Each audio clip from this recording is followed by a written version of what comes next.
नमस्कार बंधुओं, कैसे हैं आप लोग। आशा है आप सब सही ही होंगे। लीजिए, आज फिर प्रस्तुत है नाटक का अंतिम भाग। इसमें 4, 5, 6 3 दृश्य हैं और तीनों हम एक साथ ख़त्म कर दे रहे हैं। तो आइए सुनते हैं कितने गांधी का तीसरा और अंतिम भाग, जिसके लेखक हैं डॉक्टर अजय शर्मा।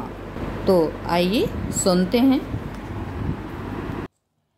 सुदीपा और सुदीप कानपुर की गलियों से होते हुए उस गांव तक पहुंचने की कोशिश करते हैं जहां घटना हुई है, लेकिन उनकी गाड़ी को रोक दिया जाता है।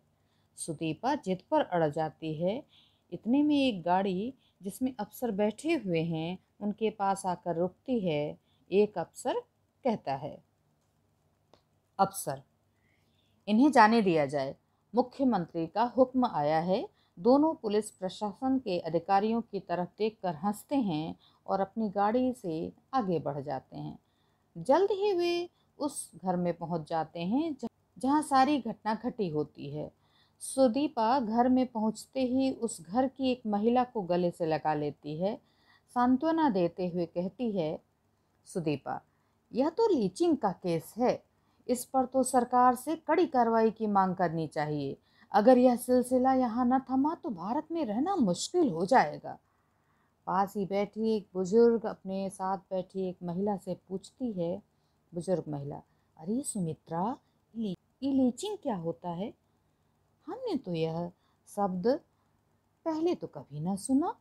हमें तो ठीक से इसका मतलब भी नहीं पता। सुदीपा, लो, आपको लीचिंग भी नहीं पता? वैसे तो समझने की कोई ज़रूरत है ही नहीं आपको। बस इतना समझ लें कि यह जो भी है बड़ी घातक होती है। सरल शब्दों में कहूँ तो इसका अर्थ यही निकलता है कि जब कुछ लोग इरादत लोकतंत्र की हत्या करके प्रजातंत्र की आवाज़ को दबाकर किसी समूह द्वारा किसी का कत्लेआम करने से भी नहीं चूकते, उसे लीचिंग कहा जाता है। ऐसे में यह पता नहीं चलता कि भीड़ से असली दोषी कौन था और मुकदमा किस पर चलाया जाए। केवल कयास लगाए जाते हैं। आपके साथ भी तो यही हुआ है ना? क्या आप बता सकते हैं कि आपके परिवार के सदस्य को असल में किसने मारा है? नहीं, नहीं ना? बस यही है लीचिंग, भीड़ द्वारा हत्या। पास बैठी महिला बोल उठती है। बुजुर्ग महिला, ओहो, तो इसे कहते हैं लीचिंग। हमका तो इसका मतलब ही नहीं पता था। आप ना आती तो हम लोगों के भेजे में यह शब्द कभी ना आता। अब क्या करें, वैसे भी हम लोग देहाती जो ठहरे। सुदीप, जी माता जी, इसी को लीचिंग कहते हैं। मेरी बहन बहुत होशियार है, हमेशा क्लास में प्रथम आती थी। बुजुर्ग महिला, मैं समझ गई, जब लोकतंत्र की हत्या हो जाए तो उसी को लीचिंग कहते हैं। सुदीपा, हाँ माता जी, मोटा मोटी आप यही कह सकते हैं। मायने तो इसके बहुत विस्तृत हैं, उन्हें समझने के लिए तो कई साल लगेंगे। इस पीढ़ी को तो केवल लीचिंग शब्द ही समझ आएगा, उसके मायने नहीं। बुजुर्ग महिला, इसका मतलब यही हुआ कि तब भी लोकतंत्र की हत्या हुई थी, जब महात्मा गांधी ने भगत सिंह की फांसी के लिए अंग्रेजों से किसी प्रकार की गुहार नहीं लगाई थी और गर्म दल जैसा शब्द गढ़कर अपनी जिम्मेदारी से छुटकारा पा लिया। इसे भी तो आप रीचिंग ही कह सकती हैं ना? हमने तो वह बखत ही नहीं देखा, लेकिन बाबा बताया करते थे।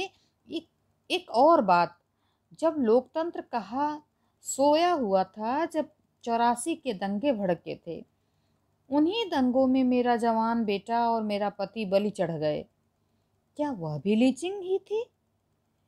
इमरजेंसी में लोकतंत्र की हत्या करके देश की आवाज को बंद कर दिया गया। क्या वह भी लीचिंग ही थी? अब आप लोग जनेऊ डालकर घूम रहे हैं और कह रहे हैं कि हमने जनेऊ पहन लिया। अरे एक बात ध्यान से सुन लो, जनेऊ पहना नहीं जाता, धारण किया जाता है। मुझे तो यह कृत्य भी जनेऊ की लीचिंग जैसा ही लगता है। भले ही वह मुंह से नहीं बोला जाता, लेकिन संस्कृति खुद ही बोल पड़ती है। और आप कह रही हैं कि लीचिंग नया नया शब्द आया है। मुझे लगता है कि इसकी शुरुआत तो आज़ादी से पहले ही हो गई थी। उसका श्री गणेश तो गांधी ने बहुत पहले कर दिया था। इस लिहाज से तो लीचिंग शब्द बहुत पुराना है, लेकिन पन्नों पर कभी खुल कर नहीं आया। अगर मैं कहूँ कि लीचिंग शब्द का तो हस्तांतरण हुआ है, तो असली गांधी से नकली गांधी तक आया है, तो गलत नहीं होगा। सुदीपा, क्या मतलब माता जी? मैं आपका आशय नहीं समझी। आप कैसी बहकी बहकी बातें कर रही हैं? मैं तो आपकी रक्षा करने के लिए आवाज़ बुलंद करना चाहती हूँ, और आप मुझे ही। बुजुर्ग महिला बीच में ही बात काटते हुए कहती है, बुजुर्ग महिला, आप ना ही समझें तो अच्छा है। मेरा बेटा 84 के दंगों में कानपुर में मरा तो पंजाब से कोई भोग में भी नहीं आया, क्योंकि उस सबको पंजाब से निकलने में डर लग रहा था। उन्हें लगता था कि सिखों के लिए पंजाब से महफूज कोई जगह नहीं थी। और वैसे भी देखा जाए तो कुछ घटनाएं लंबे अंतराल के बाद भी ऐसे लगती हैं जैसे अभी घटी हों, क्योंकि उनकी रेखाएं दिनों में नहीं बल्कि घंटे और क्षणों से जुड़ी हुई होती हैं, जिससे संवेदना का कोई न कोई हिस्सा राजनीति, समाज, धर्म को साथ लिपटा हुआ नजर आता है। इस देश में हर किसी को भारतीय कहने पर डर लगता है। जब कोई पासपोर्ट बनता है तो उस पर लिखा जाता है कि आपकी नागरिकता क्या है, तो हर कोई लिखता है इंडियन, यानी भारतीयता, यानी भारत की मिट्टी से पैदा हुए लोग। तो फिर भारत की मिट्टी से पैदा हुए लोगों को भारत के साथ इतनी नफरत क्यों? यह भी लीचिंग है मैडम जी, जो आप लोगों ने जहर लोगों के दिलों में घोला है, धीरे धीरे ही जाएगा। गांधी ने सत्ता नहीं ली क्योंकि गांधी चाहता था कि हर सत्ताधारी का रास्ता उसकी चौखट से होकर गुजरे। जिसे चाहा गुजार दिया, जिसे चाहा रोक लिया। रोका भी ऐसा कि इतिहास के पन्नों से उसका नाम भी गायब कर दिया। रानी लक्ष्मीबाई के संघर्ष को किस श्रेणी में रखेंगे आप, हिंसा या अहिंसा? गांधी की नीति क्या थी कोई नहीं जानता, लेकिन उनकी नीति के चलते न तो विभाजन रुका और न ही उनकी लाश पर पाकिस्तान का बनना ही रुक पाया, और न कोई आंदोलन सफल हो पाया। इसके बावजूद गांधी इतिहास के हर पन्ने पर सफल है। सुदीपा, इसमें हमारा क्या दोष है? पुरानी बातें भूलकर ही आगे बढ़ना पड़ता है। देश का विकास इसी में है, यही देश के हित में भी है। आप भी भूल जाओ माता जी। बुजुर्ग महिला, मैडम जी, भूलने की कोशिश तो बहुत करते हैं, लेकिन दर्द ही हद से बढ़ जाता है, तो क्या करें। कश्मीर के जख्म बिल्कुल पंजाब के जख्मों से भिन्न हैं।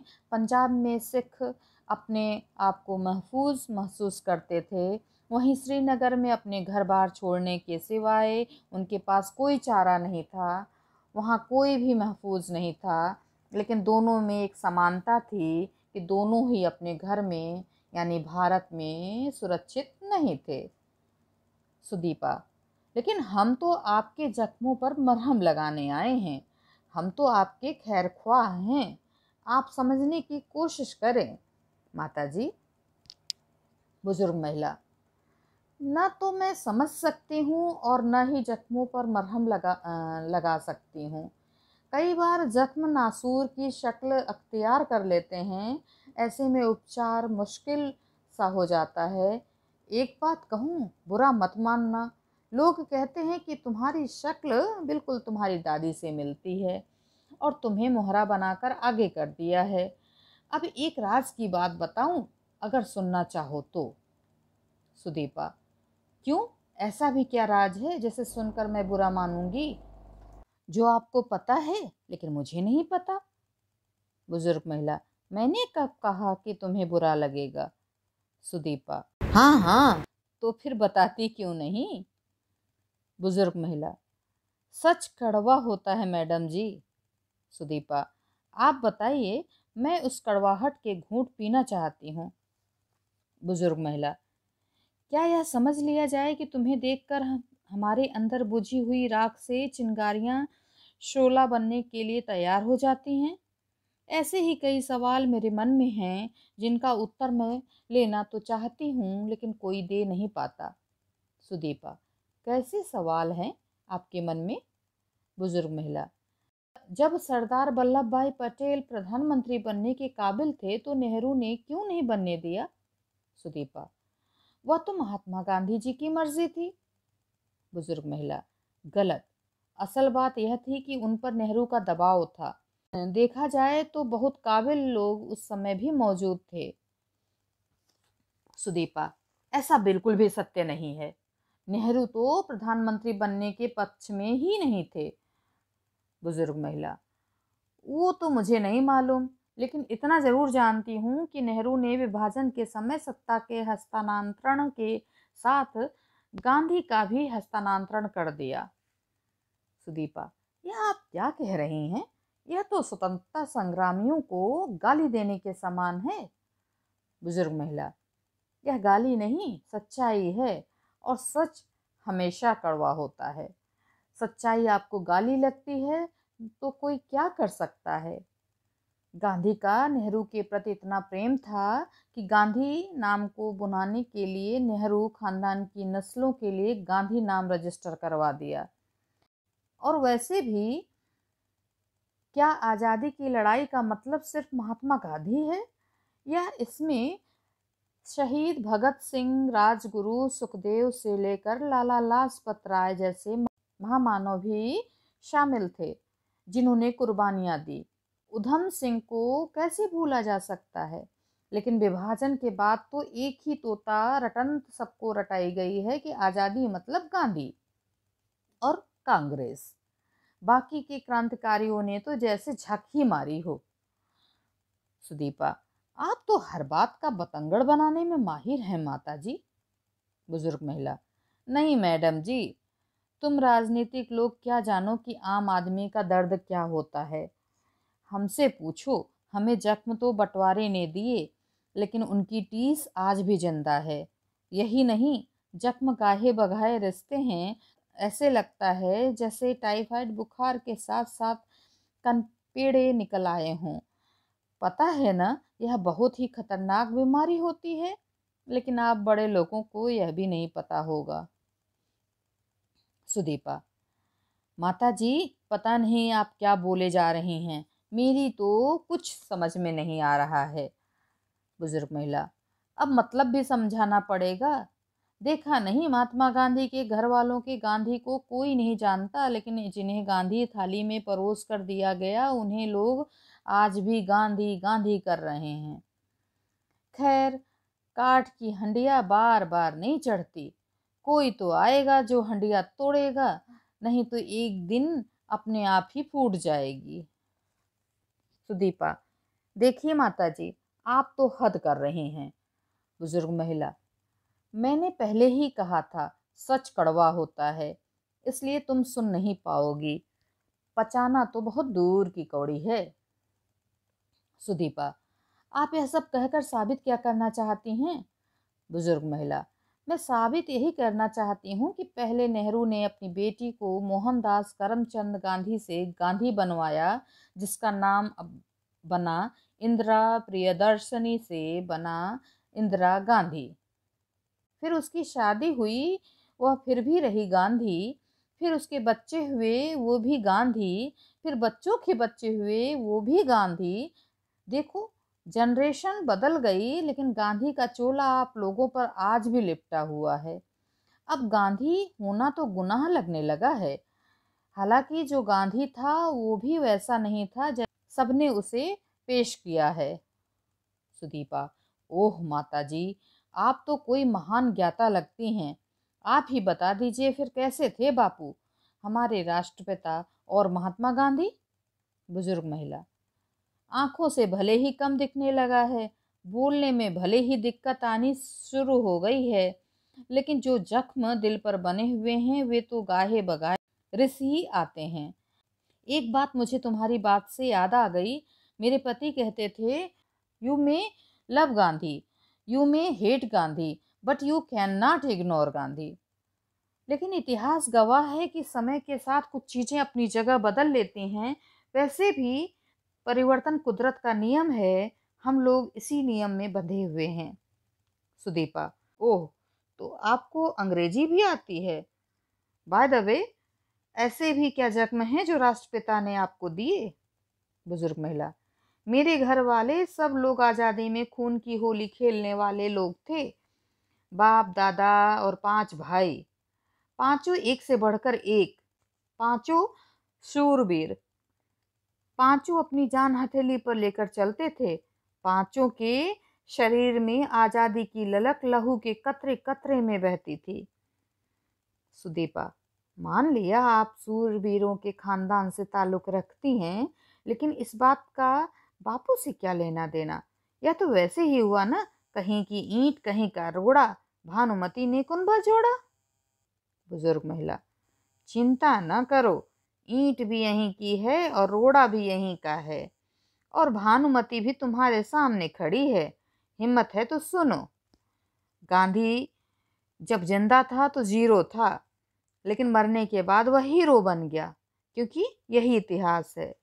कभी कभी ऐसा भी लगता है कि आपके घर वालों ने गांधी को भी हथियार के रूप में इस्तेमाल किया। न वह बोल पाया न वह चल पाया। एक बात बहुत अच्छी थी कि भारत एक हिंदू राष्ट्र था, लेकिन बुरी बात यह हुई कि उसमें से हिंदू गायब कर दिया, और हिंदुत्व का गायब होना ही दंगों की जड़ बना हुआ है। अगर बाप दादा पेड़ लगाते हैं तो उसके फल बच्चे ही खाते हैं, और जो पेड़ इन लोगों ने लगाए उनके फल हमारी पीढ़ी को खाने पड़ रहे हैं। कहते हैं ना, बोया पेड़ बबूल का तो आम कहाँ से हुए। सुदीपा: माता जी, आप कुछ ज्यादा ही बोल नहीं रही हैं। हम यहाँ पीड़ितों के जख्मों पर मरहम लगाने आए हैं, और आप हैं कि राष्ट्रपिता का अपमान करती जा रही हैं। क्या आप जानती हैं कि इसके लिए दंड का प्रावधान भी है? बुजुर्ग महिला: संविधान प्रावधान मुझे सब पता है। अब इस उम्र में दंड से कौन डरता है? भगत सिंह, राजगुरु और सुखदेव की विरासत है हमारे पास। अपमान तो उस दिन भी हुआ था जिस दिन गांधी ने भगत सिंह के बारे में कुछ नहीं बोला, लेकिन आज पूरी दुनिया गांधी को इस बात के लिए कटघरे में खड़ा कर रही है। वह तो भगत सिंह के मरने के बाद ही लोगों ने उसके नाम को सर आंखों पर बैठाया, वरना गांधी ने तो कम नहीं की थी। लोग तो भ्रम में ही जीते रहे कि गांधी जनता को जोड़ने के लिए है, लेकिन असल में गांधी को अंग्रेजों ने जनता को तोड़ने के लिए जनता के बीच छोड़ा था। लेकिन मरने के बाद वह इस तरह सबसे चिपक गया कि जैसे उसने अपने मरने के बाद चिपको आंदोलन शुरू कर दिया हो। सुदीपा: आप हद से ज्यादा बढ़ रही हैं माता जी, बस अब इसके बाद एक लफ्ज भी नहीं। बुजुर्ग महिला: इतिहास गवाह है कि वह किसी को मुआफ नहीं करता। इस राजनीति ने आपको फायदा दिया है तो आपकी लुटिया भी यही डुबो देगी। आज आपको फक्र हो रहा है गांधी के नाम पर, तो कल आपको शर्मिंदगी भी उठानी पड़ सकती है। फिर आपको लगेगा कि गांधी नाम के कंबल को उतार कर फेंक दूं, लेकिन फिर कंबल आपको नहीं छोड़ेगा। सुदीपा गुस्से में कहती है, गांधी आजादी के आंदोलन की रीढ़ थे, और हम उस रीढ़ को कसकर पकड़े रखेंगे। बुजुर्ग महिला: तब तक ही रख पाएंगे जब तक राजनीतिक रोटियां सेकी जा सकेंगी। और याद रखना मेरी बात, जब भी गुलामी की इस आज़ादी का जिक्र होगा, क्रांतिकारी अपने आप जिंदा हो जाएंगे और अपने खून का हिसाब मांगेंगे। वे दुर्वा घास की तरह उग आएंगे, कोई उनका रास्ता नहीं रोक पाएगा। सुदीपा: माता जी, लगता है कि आपको इतिहास के बारे में जानकारी कम है। बुजुर्ग महिला: जानकारी जितनी भी है काफ़ी है, सच जानने के लिए और बताने के लिए भी। लेकिन मैंने देखा है तुम समझदार बहुत हो।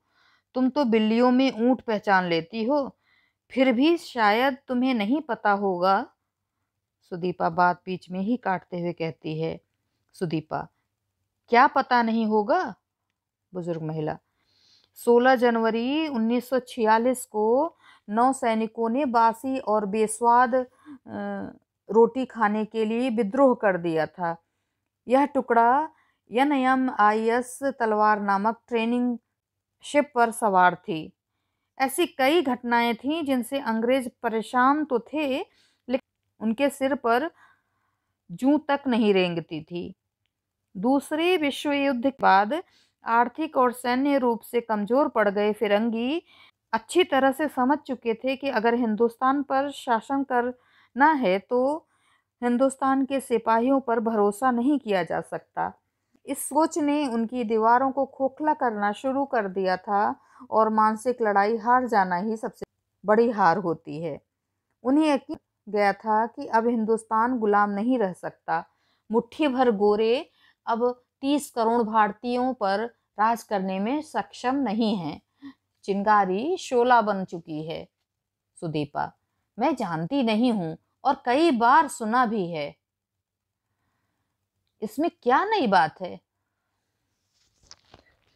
बुजुर्ग महिला, वैसे आपको जानने की जरूरत भी नहीं है, फिर भी मैं बताती हूँ। बात यहीं पर खत्म हो जाती तो ठीक थी, लेकिन आग में घी उस वक्त पड़ा जब यह हवा आंधी बनकर पूरे हिंदुस्तान में फैल गई। लोग और विद्रोही भी नेताजी सुभाष चंद्र बोस की तस्वीरें हाथ में पकड़कर कह रहे थे, हम लोग ब्रिटिश राज्य के सिपाही नहीं बल्कि स्वतंत्र भारत के लिए लड़ने वाले सिपाही हैं। इसका असर यह हुआ कि सभी जहाज़ों ने ब्रिटिश सेना के एजेंडों को नीचा कर दिया और अधिकारियों पर हमला बोला। धीरे धीरे इस आंधी में रॉयल इंडियन एयरफोर्स भी उतर आई और साथ में ब्रिटिश राज की सबसे वफादार तलवार गोरखा रेजिमेंट ने भी कराची में विद्रोहियों पर गोली चलाने से मना कर दिया। और यही वह विद्रोह था जिसमें 11,000 IN के सिपाहियों की रिहाई के बाद वातावरण जय हिंद के नारों से गूंज उठा। ऐसा लगता था कि आसमान से फरिश्ते फूलों की वर्षा कर रहे हों और साथ में गीत गा रहे हों। आज़ादी के मतवाले तो बावरे होकर नाच रहे थे। पता नहीं उनमें इतनी शक्ति कहाँ से आ गई थी। उन्हें तो हर तरफ गुलामी की जंजीर टूटी हुई नजर आ रही थी। सुदीपा, हाँ माता जी, यह तो इतिहास की बात है। मुझे समझ नहीं आ रहा है कि आप नया क्या कह रही हैं। बुजुर्ग महिला, नया बता रही हूँ, सुनो तो। यह है तो इतिहास की बात, लेकिन इसमें नया यह है कि इस आंदोलन का विरोध भी हुआ और आलोचना भी हुई। सुदीपा, अच्छा, तो फिर यह भी बता दीजिए कि किसने किया विरोध और आलोचना? कौन थे वे लोग? बुजुर्ग महिला, सुनना चाहोगी? सुदीपा, हाँ हाँ, क्यों नहीं। बुजुर्ग महिला, सुन नहीं पाओगे, फिर भी अगर हिम्मत है तो सुनो। इसका विरोध मुस्लिम लीग और कांग्रेस यानी कि महात्मा गांधी और जिन्ना ने किया और कहा कि यह समय असमय का विद्रोह था। भला कोई पूछे, विद्रोह का भी कोई समय होता है? भूख आपको आज लगी है तो क्या विद्रोह जब आप मरने की कगार पर चले जाएंगे तब करेंगे? जब आपके शरीर में जान और बल होंगे तभी कर सकेंगे ना।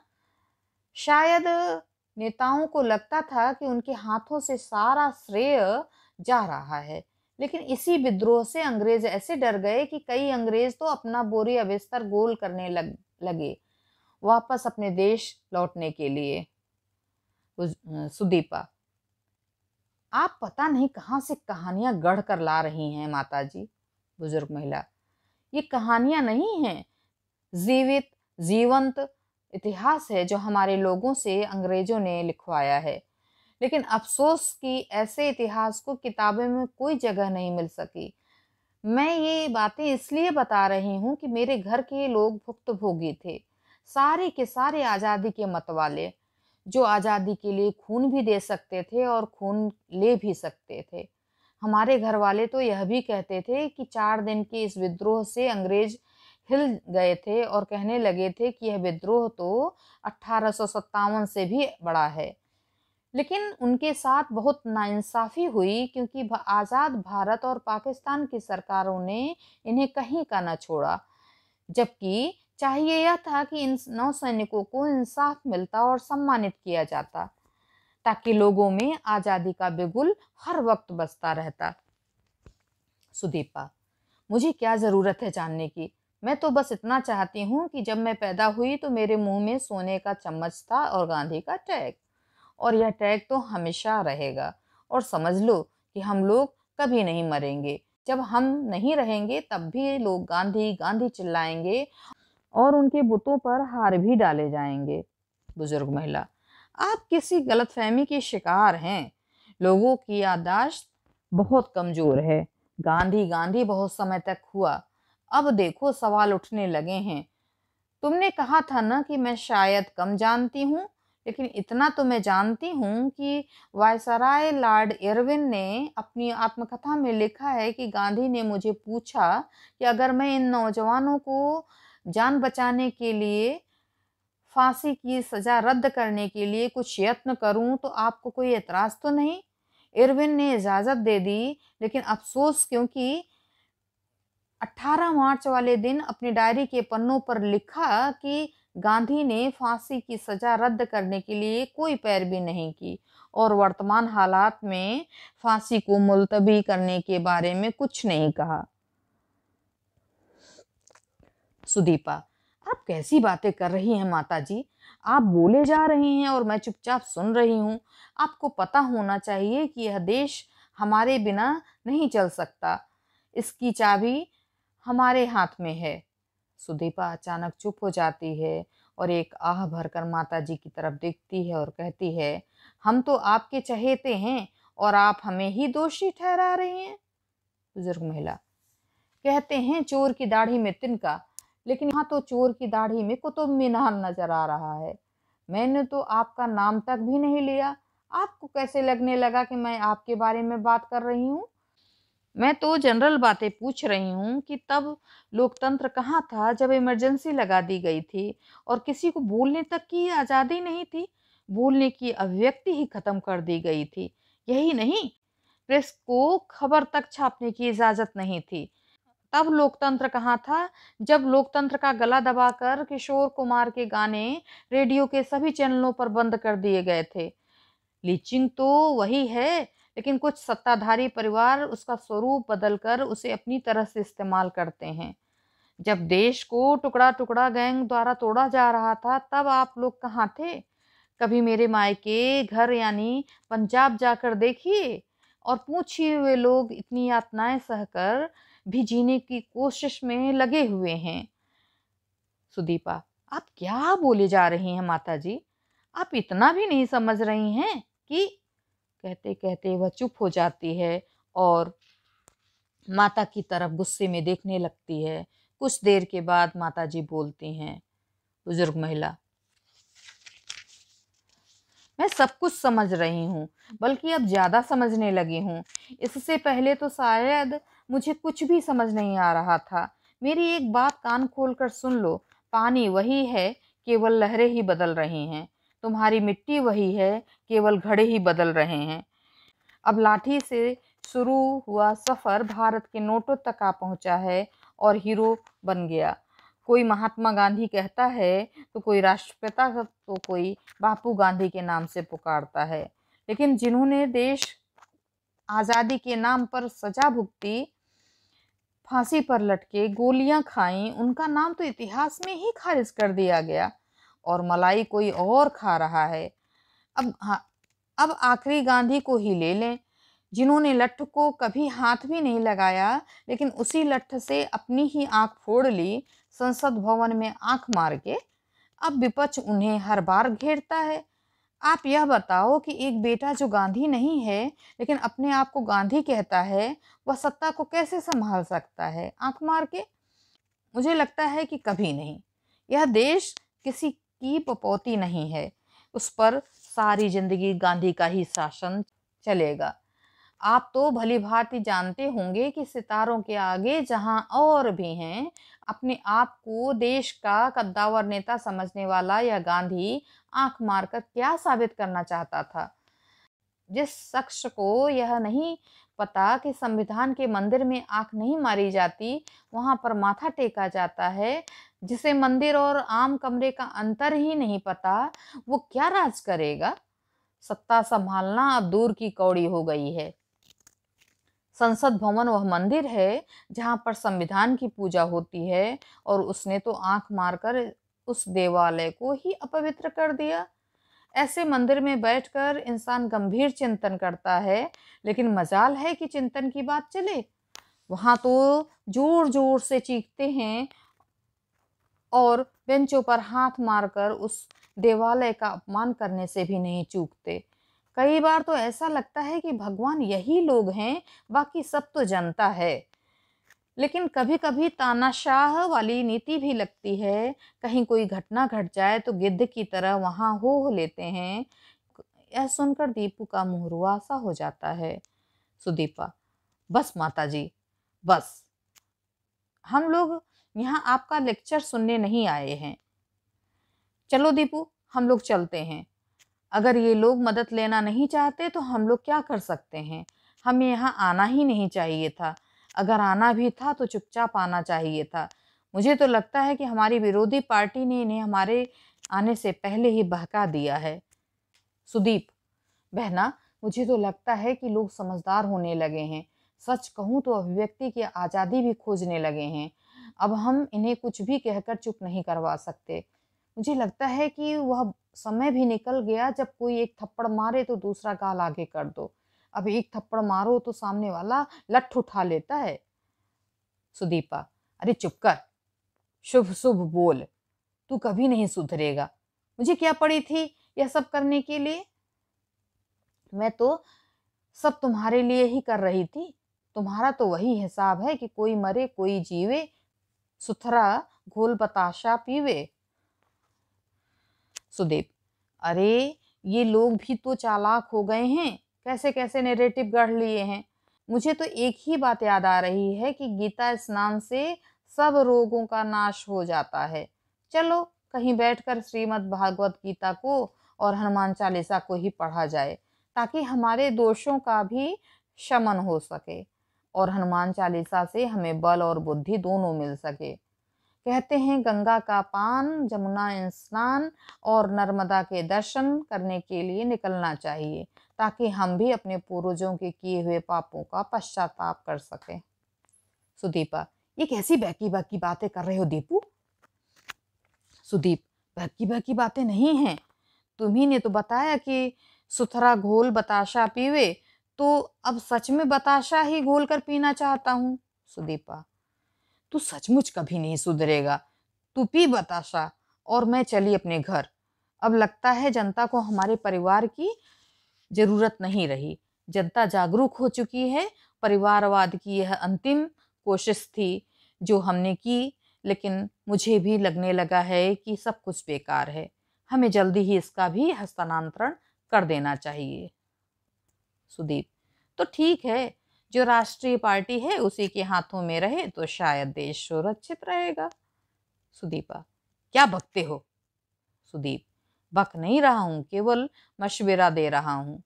बहना, तुमने वो तो सुना होगा, बेगानी शादी में अब्दुल्ला दीवाना। हम भी किसी दूसरे की शादी में नाच लेंगे। यहाँ दृश्य बदल जाता है। दृश्य 5। तो आइए दृश्य 5 सुनते हैं। बाप बेटा मंच पर आते हैं और बेटा अपने पिता से कहता है, बेटा, डैडी जी बकरी। डैडी, हाँ बेटा बकरी। बेटा, डैडी जी बकरी। डैडी, हाँ बेटा बकरी। हर बात एक नई उलझन लेकर आता है। अब बता क्या करूं बकरी का। बेटा, डैडी जी करना क्या है। बकरी कोई खास दूध तो देती नहीं, केवल मैं करती है और मींगने देती है, जो दोनों ही किसी काम नहीं आते। मुझे लगता है कि बकरी की मैं का धीरे धीरे टाएं टाएं फिस होने का समय आ गया है। डैडी, टाटा फिर सोने का समय आ गया है। मैं कुछ समझा नहीं। बेटा, डैडी जी, अब बकरी का समय खत्म हो गया लगता है और गाय का शुरू। डैडी, बेटा बात में दम है, गाय गोबर भी जी भर कर देती है और दूध भी। ये दोनों ही देश के लिए हितकर हैं। जो देश के लिए हितकर है वह जनता के लिए भी हितकर है। वो देखो, वक्त का पहिया घूम रहा है और चिल्ला चिल्ला कर कह रहा है कि वक्त हमेशा एक जैसा नहीं रहता। मुझे पता नहीं क्यों ऐसा लग रहा है कि जैसे भीड़ जमा है और इतिहास के पन्नों को खगाल रही है, चिल्ला रही है कि इतिहास फिर से लिखा जाएगा, इतिहास फिर से लिखा जाएगा, ताकि आने वाली नस्लें सही इतिहास को समझ सकें।